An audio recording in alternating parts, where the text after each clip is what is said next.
Funding for this program was provided by the Corporation for Public Broadcasting and annual financial support from viewers like you. The Gerbode Foundation, Righteous Persons Foundation, the Byrne Foundation, and by the following.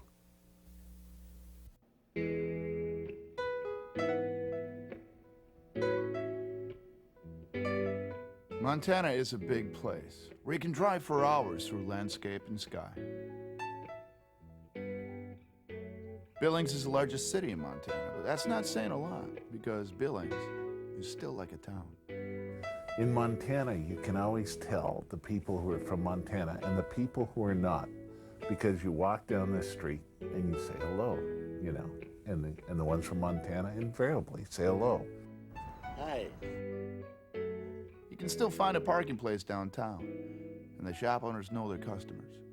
Hello there, Debbie and Stella. It's a beautiful place to grow up, and it's a beautiful place to raise your children.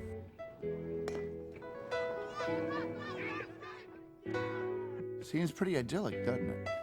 But there's a crack in this pastoral scene. Anytime, any minute, something could happen. In the past few years, Billings has been struck by a series of hate crimes that jolted this community into action. They have vowed to drive the minorities out of the Northwest. First, it was hate flyers distributed around town. I found tucked in my Sunday paper at my door a Ku Klux Klan newspaper. And the vandalism started. Really hurt inside, and I never had to explain that type of thing to my children. Finally, it turned violent. And the next step was going to be death. But the fear I truly did have was that fear of indifference that the community might have felt. And that was the biggest risk that I was taking. What if they weren't going to respond? Where was I to go next? But the people of Billings did respond. And that's what this story is all about.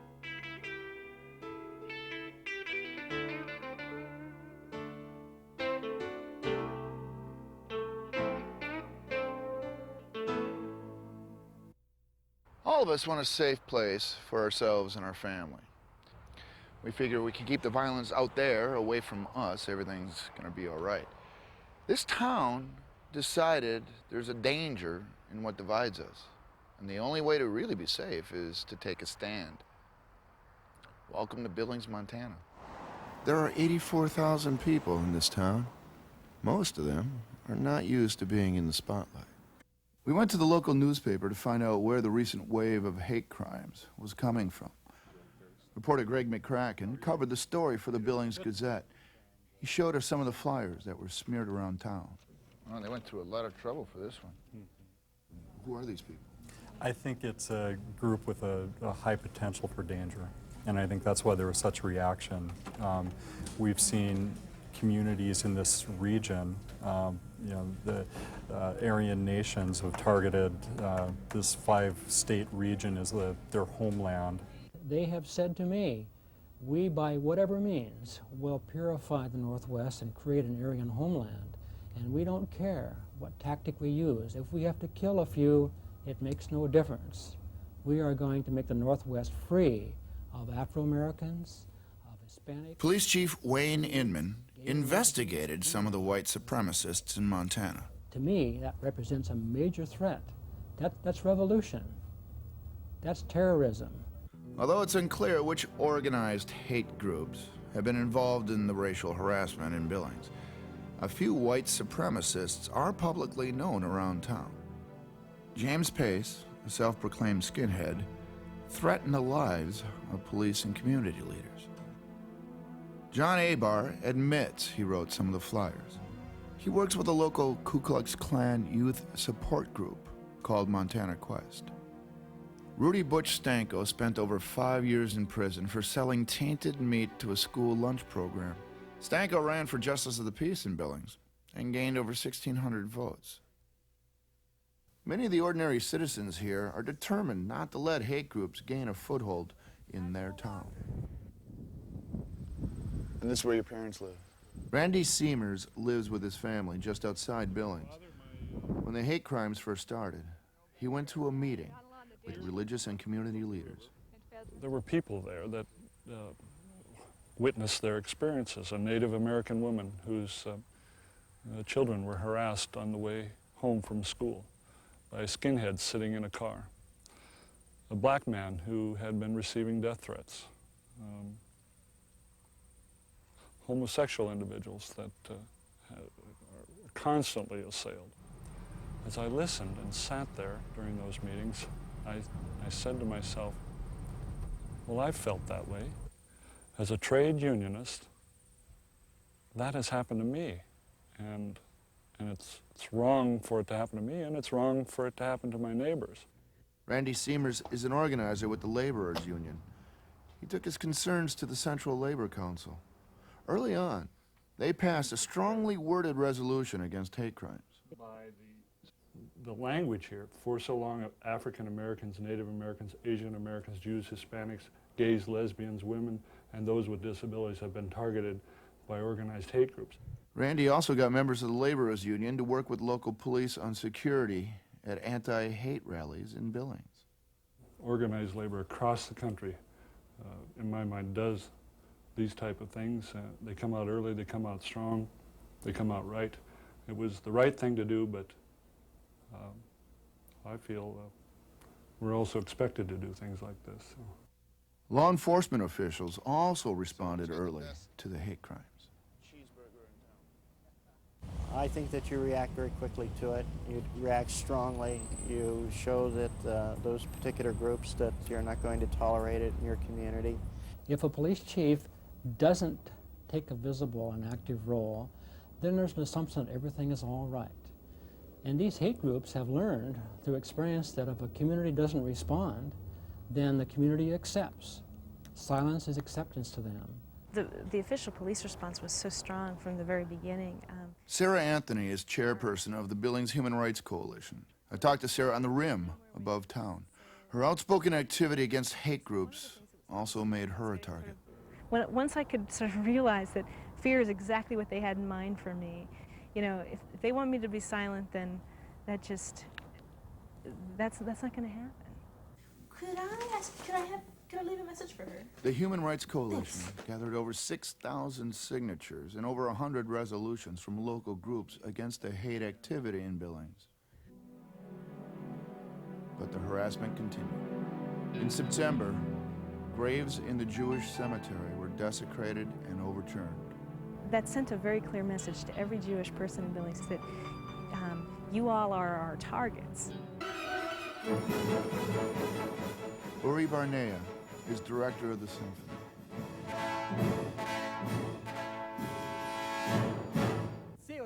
He grew up in Israel with his parents, who escaped Nazi Germany. Like other Jews in Billings, Uri Barnea was also a target. There were some stickers next to the synagogues with swastikas or want oil, nuke Israel type of stickers and posters. And I think not long after that, my home was attacked. And that was the first home that was actually attacked during the wave of violent activities here. How was it attacked? A beer bottle was tossed through the front door, the storm door of my house. Tammy Schnitzer and her husband Brian are members of the Human Rights Coalition and have also been targets of hate crimes. We have a burglar alarm system in the house. We have guns in the basement locked up, and that's not going to protect my children from a brick coming through their window. It's not going to instill that sense of pride that they should feel as they're walking down the street and proclaim that they're Jewish. Tammy Schnitzer is fourth-generation Billings. She married physician Brian Schnitzer and converted to Judaism. Met my husband 14 years ago, and he sat me down with, after a few days, and said that there was something that he needed to confess to me. And I couldn't imagine what it was going to be about, and that's when he confessed that he was Jewish. I thought that was just really strange that he felt like he needed to confess being Jewish. To confess that I was Lutheran was just a bit absurd. And maybe because I converted to Judaism, it was easier for me to take a stance because I knew what it was like to be in Billings, Montana, and not being Jewish. I knew what that quality of life was all about, and I wanted that same life for my kids.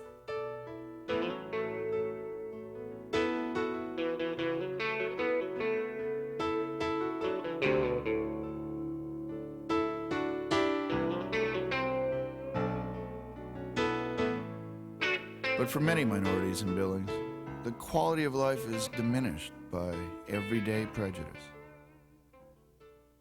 I think personally, day after day, hour after hour, I feel that. Janice Huditz owns a craft store downtown. Like other Native Americans we met, she is very familiar with intolerance. There's all this subtle racism that is just constant, day in, day out. But there was nothing subtle about what happened to one Native American family on an October night. Just before midnight, while Dawn Fasthorse was at home with her boyfriend and 4 children, swastikas and hate messages were painted on the outside of her house. Someone writing that on my house, having my children see it, having me feel like that, that'll always be there.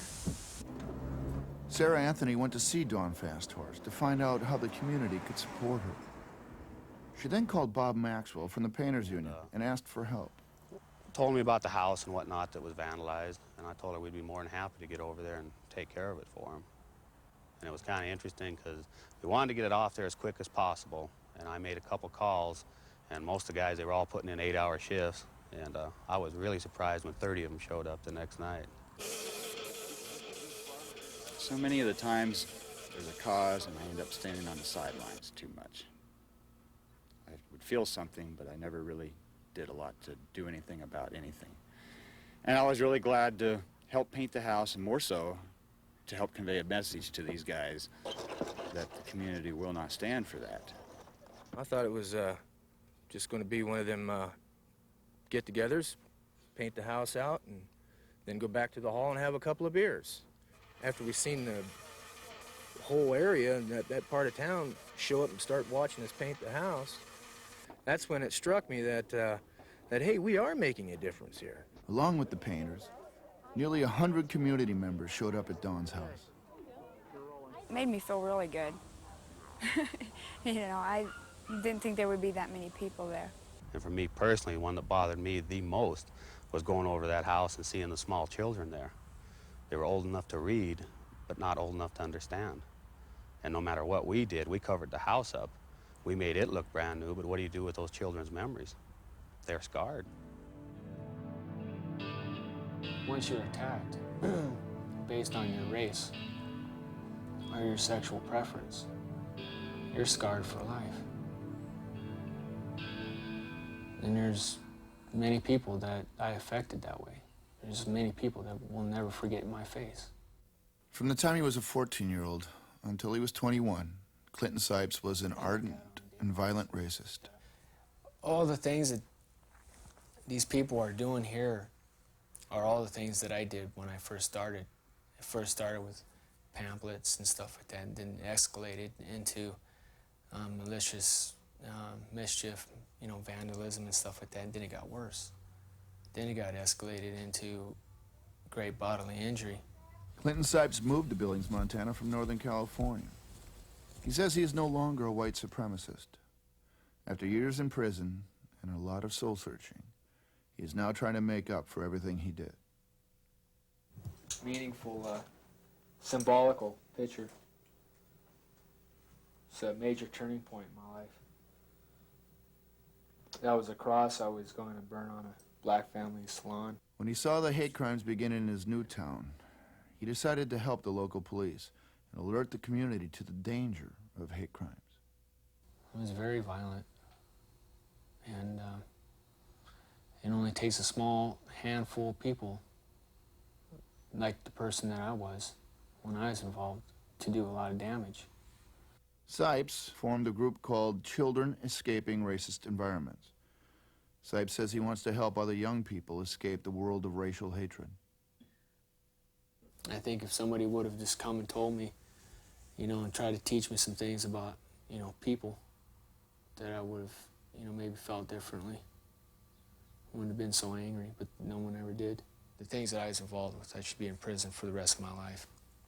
All that I can do is just tell people of my experience, and hopefully people will listen.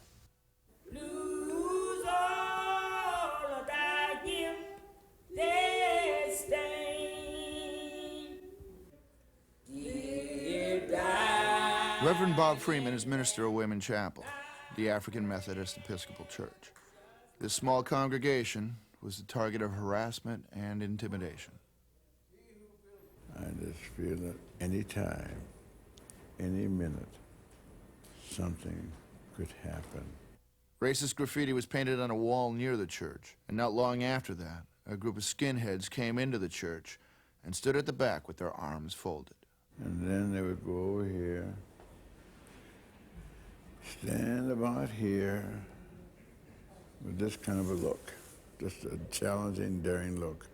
And they stand there a few minutes, then they would go back over there and sit down again. But again, people in the town responded. Sarah Anthony and other church activists started attending services at Wayman Chapel. Denominations didn't count, ethnic background didn't count, color of skin didn't count. It was just that we were one, people all together as one. And they did rally around, let them know, hey, if you bite one, you bite us all. And that was a very good feeling we had. In 1988, white supremacists connected to the Aryan nations beat an Ethiopian student, Mulugeta Sarah, to death. Clubbed to death because he was black. Wayne Inman was a Portland police officer at the time. Over time, the acts of these hate groups, in particular the skinheads and the Aryan Nation, resulted in the death of a black man for no other reason except that man was black. That was the wake-up call for the city of Portland. Now, based on that experience, I knew that a community can respond and doesn't have to wait until there's a serious incident like a death before everybody says, not in our town.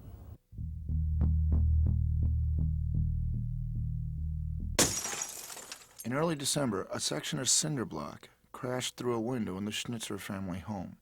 6-year-old Isaac Schnitzer had placed a menorah in his window for Hanukkah, the Jewish celebration of freedom from religious persecution.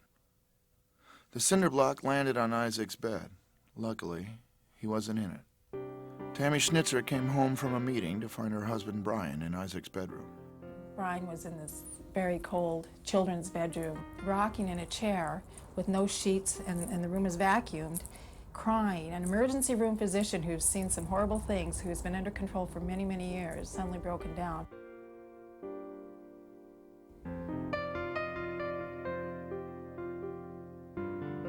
That night, the Schnitzers stayed awake, talking about how best to protect their family.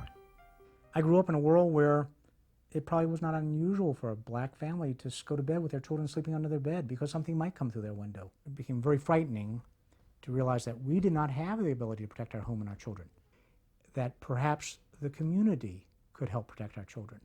I remember discussing it with the publisher of the Gazette the next morning after this had happened and saying that please make this front page news because I want people to understand what it's like to be Jewish.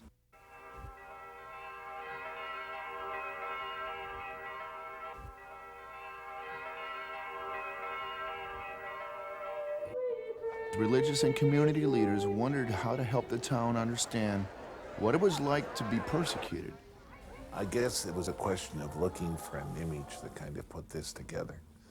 Gary Svee, an editor at the Billings Gazette, recalls how the Danish king used a symbol to thwart the Nazis in World War II. At least to me, was during the Second World War, the Danish king is reputed to have come out after the Jewish community there was forced to wear stars by the Nazi occupiers, that he was reported to have come out with a yellow star too. In the spirit of the Danish king, the newspaper printed a full-page menorah for townspeople to tear out and hang in their windows. On December 2nd, 1993, someone twisted by hate threw a brick through the window of the home of one of our neighbors. Today, members of religious faiths throughout Billings are joining together to ask residents to display the menorah as a symbol of something else, our determination to live together in harmony in our dedication to the principle of religious liberty embodied in the First Amendment to the Constitution of the United States of America. The good thing about this town is that everybody said that one day, let's get together. So what we're going to do is put menorahs in our windows, and pretty soon everybody we knew had one.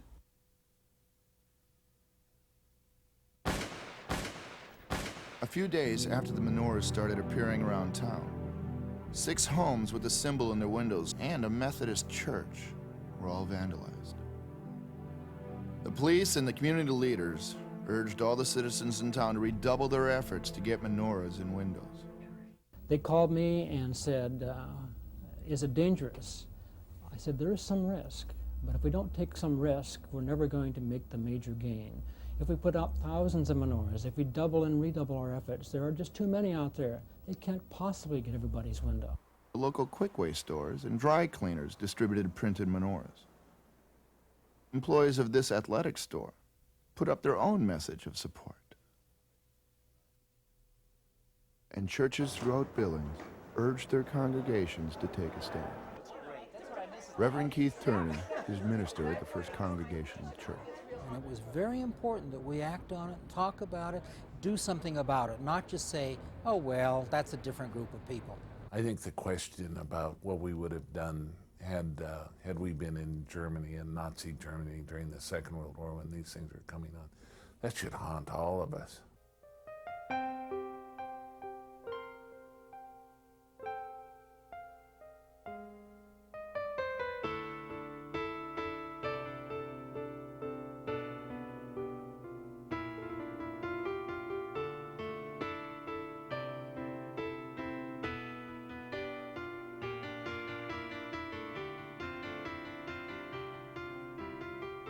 By late December, nearly 10,000 people in Billings, Montana had menorahs in their windows.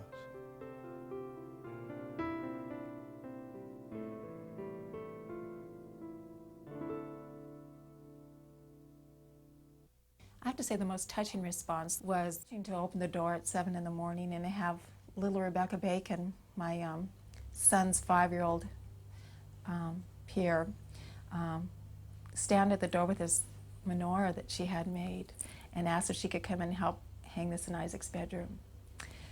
That still brings a lot of tears to my eyes to have this little girl who had the sense enough and the understanding enough to know how important this was for Isaac, and most importantly to have the guidance of her mother behind her.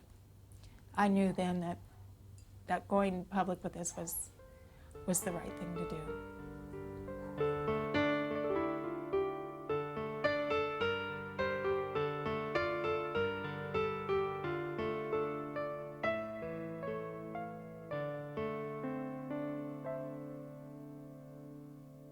It's not the public display that is going to resolve the problem.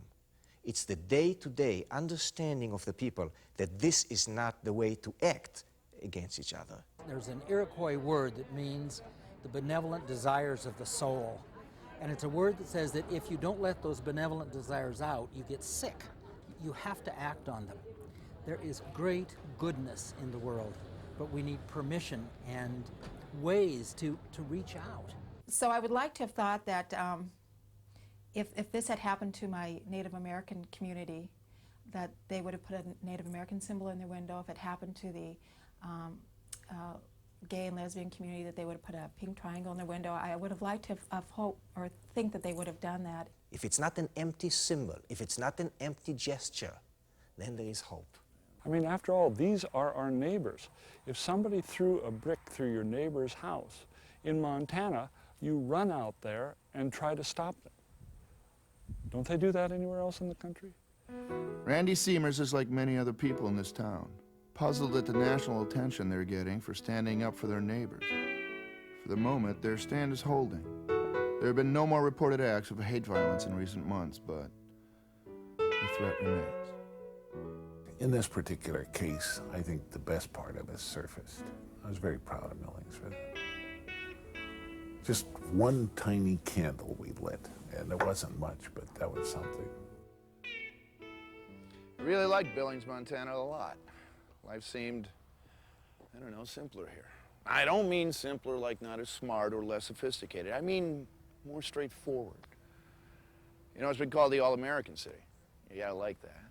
Especially if you think that America is a place where ordinary citizens will put themselves on the front lines to fight the everyday battle against intolerance. And I'm not sure it's a war that will ever be won. But without the Bob Maxwells and the Sarah Anthonys and the Reverend Freemans, it surely will be lost. Today, not in our town. Tomorrow, not in our country. It's a nice thought.